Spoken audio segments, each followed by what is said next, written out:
Back. To remove the F11 key, take your tool, place it underneath the bottom edge. Now take your finger and hold down on the top part of the key. And we're slowly going to wedge this up until it snaps off. Now, to remove the scissor hinge, take your tool, put it right on top of the rubber spring, but underneath the plastic of the hinge. It should just pry right off like that.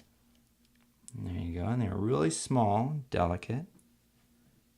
Now get your replacement hinge, and you'll notice there's a continuous piece of plastic at the top and how it's kind of divided at the bottom, and that corresponds to how we're going to put it into this keyhole.